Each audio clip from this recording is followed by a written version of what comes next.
Outra das charlas que teremos vai ser Javier Bueno, profesor titular na Escola Politécnica de Lugo, unha das persoas que máis controla a nivel de toda a tecnología que rodea o agro. O sector lácteo evolucionou moitísimo nos últimos anos, a parte da agricultura tamén o fixo. Basicamente vai nos falar un pouco das principais tecnologías que hai agora mesmo no mercado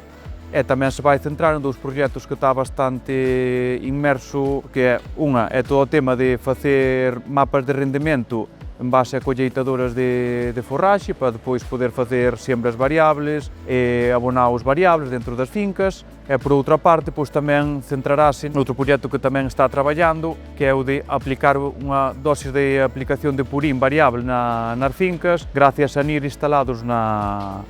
cisternas.